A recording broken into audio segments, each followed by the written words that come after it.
I'll show you how to create a slow shutter effect in Premiere Pro.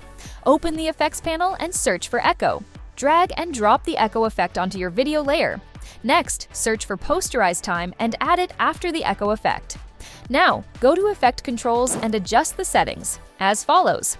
Set echo time to -0.022, set number of echoes to 10, set decay to 0.75, and lastly, change echo operator to composite in back. Now, if we move forward on the timeline, you'll see this trippy motion blur effect. To make it even better, set Posterize Time's frame rate to 6 or 8 frames per second. This step reduces the frame rate, making the motion appear more choppy, enhancing the slow shutter effect. And just like that, we've created an amazing slow shutter effect in Premiere Pro. See you in the next video. I'll show you how to create a video inside a text. Start by dragging your video onto the timeline. Choose a visually appealing clip with motion or color variation to make the effect pop. Next, select the Type tool and click on the Program Monitor to type your text. Adjust the size, font, and positioning in the Essential Graphics panel to suit your style. Make sure the text layer is on top of the video layer and extend its duration to match the length of your video. Now, open the Effects panel and search for Track Matte key. Drag it onto the video layer, not the text layer. Then, go to Effect Controls, find Track Matte key, and adjust the following settings. Matte. Select the video track where the text is placed, in our case, Video 2. This tells Premiere to use the text as a mask, revealing only the part of the video inside the text. You can also add a background layer under the text to make it stand out more. Now, play your timeline and watch as your video plays beautifully inside the text. And that's it! You've successfully placed a video inside text in Premiere Pro.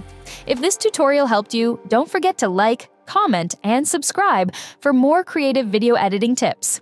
I'll show you how to attach objects to a surface in Premiere Pro. I've already added a video to the timeline and want to attach the Premiere Pro logo to the roof on the left.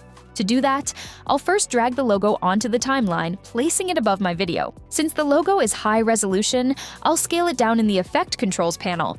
Now, to position the logo correctly, I'll click on the Motion setting in Effect Controls. This allows me to freely move the logo in the preview window and place it exactly where I want it on the wall. Next, we'll use the corner pin effect to adjust the perspective. Open the Effects panel, search for corner pin, and apply it to the logo layer. Now, in Effect Controls, click on Corner Pin. This will reveal 4 corner pin indicators in the preview window. Now, I'll manually adjust these 4 points to match the perspective of the wall in the scene. I'll drag each corner to align the logo properly, pulling one side down, another up, and tweaking the placement until it looks naturally attached to the surface. Once we've adjusted the perspective, if we play the video, we'll see that the logo stays fixed to the wall as if it were really part of the scene.